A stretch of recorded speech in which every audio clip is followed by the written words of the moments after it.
Missed chances upon missed chances. This game was an interesting one. Coming into this game, nobody gave Manchester United a chance. Nobody even gave us a slight chance to draw. And I know Manchester United is the giant that has fallen so far down. However, this game has so many things to prove. This game showed us so many things. We were facing the second best side in England and arguably the top 5 in the world. And it shows you why this system is not the problem. This system is such an adaptable piece of magic that Harry Potter could use it at the same time. Voldemort could use it at the same time. If you understand my drift, this system is truly adaptable. It can go from a 5-3-1 to all of a sudden all out attack. And that is why this system, I think, is a brilliant one. Now, we do not have the exact characteristics to play the system effectively. However, that is why we are seeing the problems that we are seeing. So I hope people are not going to continue this whole news and this whole slew of criticism against Ruben Amorim about changing his system. Now let's talk about Bruno Fernandes. Last week, about 2 weeks ago, we spoke about Roy Keane saying a load of disparaging things about Bruno Fernandes, and we saw Ian Wright actually defend Bruno. And today, I have to talk about it because that goal that Bruno scored was truly magical. First, I have to comment on what Raya did. Raya trusts his wall way too much for him to give that amount of space in between where he's meant to stand. You stand about a foot to the last man on the side that you're basically looking at. And Raya did not do that today. He gave us so much opportunities. And if there's one person that is going to score the goal, it is Bruno from a free kick. It is Bruno. He is that good of a player. He is truly that good of a player. And we got to give him credit. Now back to Bruno being a leader. Bruno does not have to lead the way Roy Keane led. Bruno does not have to lead the way Brian Robson led. And I understand there is a criticism that we are 15th under his captaincy. But Amorim said something in the post-conference. He says we need more Brunos. And I could not say that any better. We need more Brunos, because if we have the Brunos, if we have more than one Bruno, just one other Bruno, we would have been in a better position than we are today. Because we are talking about availability, openness to play in any position you put him. If Bruno wants to go in, if he has to go in goal, he will go in goal.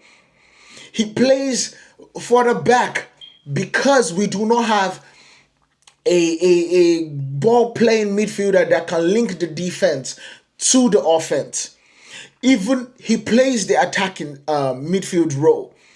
He gives goals for fun. He assists for fun. He scores for fun. Bruno Fernandes does everything. He also tries to bring in a lot of youth. He tries to encourage a lot of youth. So his leadership style might not be the way Roy Keane sees it. And I'm fine with that because Roy Keane is one of the legends of actually being a leader. However, we see Bruno when we need quality, when we need somebody to step up to the moment, when we need somebody to go against the grain of flow of football or the whatever it is. Bruno is always the answer. Bruno is always the answer, and that is why we need more Brunos. We need more Brunos. Now let's talk about the missed chances. Because after the goal from Bruno, which was brilliant at the ending of the first half, the second half we saw another absolute beautiful challenge, a beautiful pass from Diego Dalot to Mazarawi. I only hoped it was Garnacho or hoped it was Amad Diallo in that position. But you also saw a really world-class save because Mazraoui did everything that he could do in that position, other than putting it to the side netting. He did everything that he should have done in that position. And you just saw a better save from Raya. And then you move into the next opportunity. We see a cross from Mazraoui that gets deflected and it lands in front of Joshua Zirkzee, and that flick on its own should have been a goal because it was well weighted, it was so cunning that Raya did not know where the ball was. The ball just did not go into the net. And it was also a world-class save from Raya. I have to give him that credit because he made himself big enough. He made himself big enough to save that ball. And then we look at another opportunity from Bruno Fernandes. Literally two saves. Raya punches the ball and then he drops to Bruno. And Bruno hits the ball perfectly. But Raya jumps up to actually get this. It was truly, I was like, I don't know what we could have done at that point to score a goal. The last time we saw a performance from a goalkeeper of this caliber, well, he did not get to the caliber because the last goalkeeper that did something of this nature actually set the records of goals saved in that game. It was Arsenal versus Manchester United, David De Gea, against these two teams, where you saw some Arsenal fans saying that David De Gea could save the freaking Titanic. And today we had 3 big chances. And that is also one of the things that I have to give credit to. Because Manchester United have had problems in even creating chances, talk less of scoring them. Today we created 4 big chances, scored one of them, and we missed 3, the remaining 3.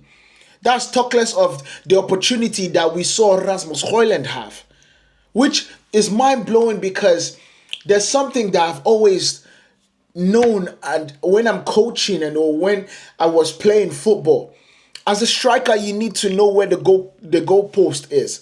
You need to always know where the goalkeeper is. You need to be able to look before the ball arrives at your foot. It is scanning 101. I know a lot of people think about scanning as a midfielder. Where's the player? Where, like turning your head and making sure that you know where every single person is. A striker needs to be able to do that also. He needs to be able to do that in the sense that he needs to know where every time where the goalkeeper is and where the threats could come from.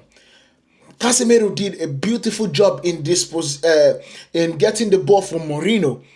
Before the ball reaches Rasmus Højlund, he should have already seen where Raya was. That should have been a one-time shot. I will argue that with anybody else. Because you can allow that ball to swing to your left, which is what you got your first touch with. And then you try to settle to get the ball back to your left. And then you allow the ball for Rice to get the tackle. In that sense, even when Rice gets the tackle, in my mind, I'm like, okay, listen. If you do not want to hit the ball first time, but put your right foot in front of the ball, so Rice will have to go through your right foot to get the ball. And that is a penalty. All those things comes with time. And I understand that. But it was just, if he had the confidence that I know Rasmus Højlund can have, and I've seen Rasmus Højlund finish the ball better than this, or even more difficult than this one time, that is why it breaks my heart to see that he's going through this. Now let's go to the next thing, the second half performance. Coming into this game, I wasn't really interested. I wasn't really focused on this game. I understood Arsenal are a better side than us. They were coming after dismantling PSV 7-1. And so they had a lot of confidence coming into the game. Plus the fact that we lost our lead at Real Sociedad and we have not been able to play at Old Trafford. I was not interested in this game. I was interested in us surviving, like Ruben Amorim said, for us to face Real Sociedad on Thursday. But that second half, we were a better side. We were the better side. We were truly and truly the side that was going to win that game in the second half. With the chances we created, with the opportunity to close down, with honestly, the wave of attack on attack that we were able to put on Arsenal, we should have won that game. That's definitely true. Casemiro and Bruno is another person, another tandem that I need to talk about.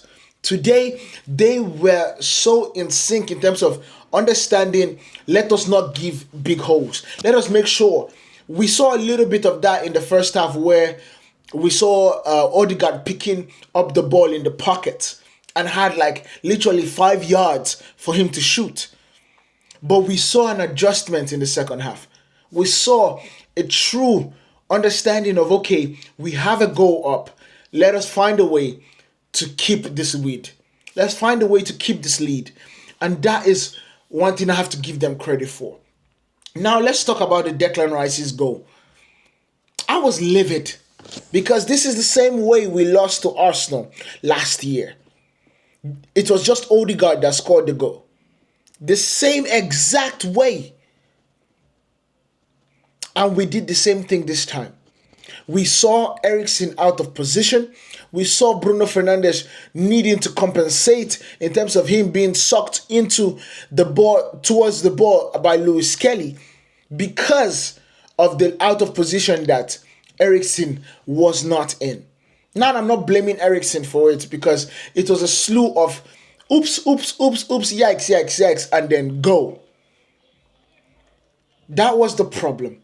That is honestly what I think. And I have to give Declan Rice. It was a beautiful goal from Declan. It was a beautiful goal. There's no goalkeeper saving it. It was straight to the side netting, hit the bar, and went in. And then, of course, we know what he did against Rasmus Højlund at the other end of the post. So, Declan Rice has to get I give the credit to Declan Rice. That was impressive, truly. Now, the defense. We are playing better. The defense is solid. The defense, especially when De Ligt is playing the center back, it is truly a solid defense. It's a solid ground for us to be able to build on. It is. And that is why I'm like, yo, if we understand that we need to now build the midfield and then build the attacking line, Man United will be a better side. A total different side than us messing about in 15th place. We did this against Manchester City. We did this against Liverpool. We did this against Arsenal. We did this against... No, we didn't do it against Spurs because Spurs just demolished us this season. But if we can do it against the best, we need to be better at doing it against the least, lack of a better term, in the Premier League. I was watching the interview when Amorim says majority of these players have been here for a long time and they have scars of the past years in them. And that is absolutely true. And those scars are the hardest to massage out. Those scars are the hardest to get out of the skin, get out of the DNA. And that is why some players need to leave and some players need to come in. Everybody needs a fresh new start. Now, about the defense, we saw Lenny Yoro complaining about his foot. Let me not lie, this is a scary thought. Because last 2 seasons, we saw Lisandro Martinez come back from a metatarsal injury too early. He came back from that metatarsal injury too early, and that sidelined him for another 4 to 6 months. Yoro is back in the game, and he's complaining about a foot. I am shocked. I am truly hoping it's not the same mistake from the same medical team twice with a defender, a crucial defender at that. I am truly hoping that that is not the case. But as Euro was leaving, we came to see Ayden Heaven. And I'm telling you, the confidence that this guy was able to carry the ball, he is physical, he is tall, he's also nervous. He was really nervous in the game when he first came on, but you could see why United went to get him from Arsenal. He also even had an opportunity that could have turned out to be a really good opportunity, where the ball came up and he wanted to bring the ball down with his foot towards his running path and hit one time. However, he put it into his arms and it was called as a handball. But that was a good showing from Ayden Heaven, and I have to give him credit for that particular piece of masterful, always being ready, because you never know when you will get your opportunity. I have to give him credit for that.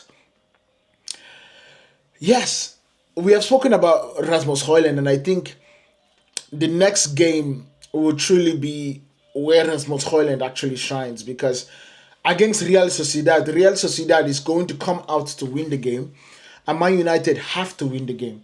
So it is going to be a situation where we need Rasmus Højlund's strength and pace behind. And with us creating chances, I believe Rasmus Højlund will be fed on Thursday. So let me know what you guys think about this down in the comments, man. That is my reaction for the entire game. It was truly a good game to watch today. I wish we had taken all 3 points, because we need to get out of this bottom half of the table. That if that is the only thing we do this season, or after winning the Europa League, I hope we can take it. I will snatch your hand, honestly. And that's how bad Man United has fallen. But let me know what you guys think in the comments. Make sure you guys hit that follow button if you haven't. I'll see you guys in the next one. Make sure you guys hit that follow button. Peace.